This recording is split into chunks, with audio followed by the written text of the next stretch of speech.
What is up, everybody? So recently I've started kind of looking back at the older iPhones and pretty much trying to see like trends and stuff. I mean, I did these for like the iPhone 4, iPhone SE, and when it came to the iPhone 7, I was like, there's really not too much that differentiated this iPhone from the other iPhones, and I was trying to be optimistic and look at it from a different standpoint, but every time I looked at it, I kind of sensed that the iPhone 7 changed the iPhone for the worse, in my opinion. And basically it's through public perception. And before I delve deep into this video, I want to say two things. First of all, congratulations to Apple for hitting $1 trillion in market cap.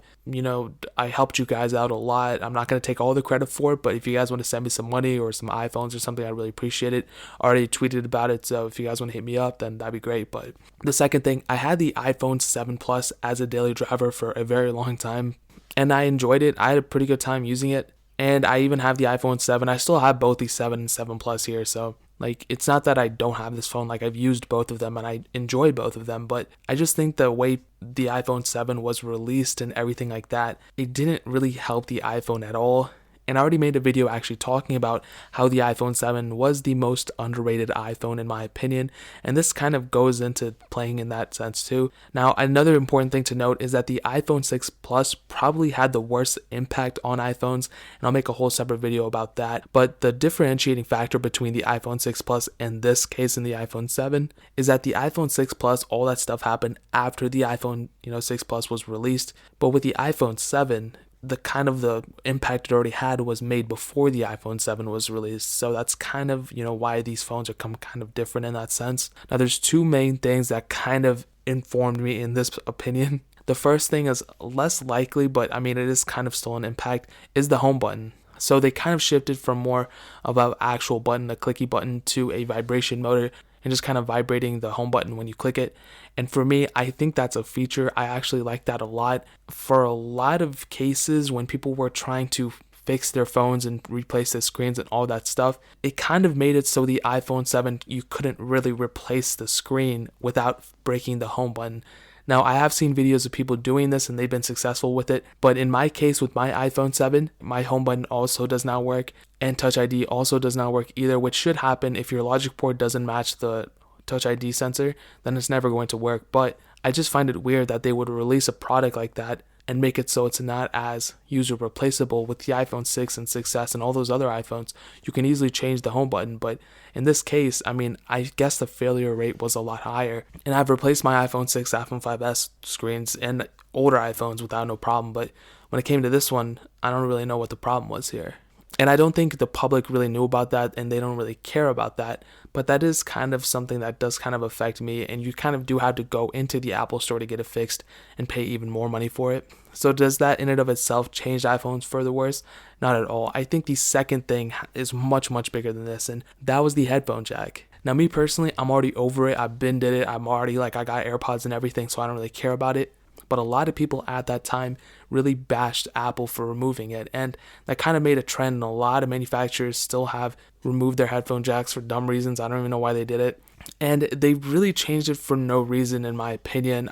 Yeah, they could have added more stuff, this and that, and with the iPhone 7, it did bring a bigger battery, but with the iPhone 8, they actually removed that, so it's actually like a smaller battery now than the iPhone 7 was, so that's super stupid. I don't know why they ever did that, and I ranted about that when I got the iPhone 8, but really when that was released, and then when the guy on stage, I don't remember his name, he said that they changed the iPhone because they removed the headphone jack because of what was that, courage or something like that. That was completely ridiculous. Why did they even say that? And from there, a lot of memes were born, a lot of people were tweeting about it, which is okay, people, freedom of speech, people can write whatever they want to, but because of that, and because of public perception at the time, less people were going out and buying the iPhone 7, and they were buying the iPhone SE or the iPhone 6S or 6S Plus. Even though there were tons and tons of iPhone 7s that were sold, it still wasn't to the level. And when I do actually go and make iPhone 7 videos or make iOS version of reviews on the iPhone 7, those are usually the least viewed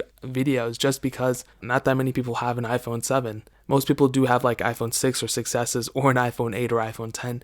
There's really no in between. I think the iPhone 7 and 7 Pluses are great phones, don't get me wrong, but I just think them removing the headphone jack and saying the courage thing really made people not want to switch to the iPhone 7, and they really kind of skipped over it. And when the iPhone 8 and iPhone 10 were released, they went ahead and just went up to the iPhone 8, 8 Plus, and iPhone 10 and kind of skipped the iPhone 7 and 7 Plus, which is kind of dumb because I really like those phones. Those phones are really cool, but a lot of people didn't get them at the time, and I feel like a lot more people would have gotten them if they maybe even just shifted how they said the headphone jack thing, or even if they didn't even remove it all, if they kept it, you know? But really, because of that and because of public perception, I think the iPhone 7 really changed iPhones for the worse. They have since recovered. I don't think they were going to go in debt for this one thing. And I'm not saying those iPhone 7s were horrible phones or anything. Like I said, I've had an iPhone 7 Plus as a daily driver. I literally just got off it like 2 weeks ago, and I still have it. I still have the iPhone 7. Tremendous phones, but those two things really kind of shifted, more so the headphone jack thing really shifted how the iPhones kind of reviewed in public. So that is my opinion. I'm not saying I'm right or wrong, but that's pretty much what I've came to a conclusion about. If you guys have any questions or you agree with me or disagree with me, leave it down in the comment section below. Hit that like button, but definitely hit that subscribe button. We are still giving away an iPhone 6s and an iPhone SE on this channel, and in order to enter, all you have to do is subscribe to the channel and follow me on Twitter and Instagram. Both those links are down in the description, so make sure you guys enter that. But more importantly than everything else, I love every single one of you guys, and hopefully I'll catch you guys in the next video. Peace out till then.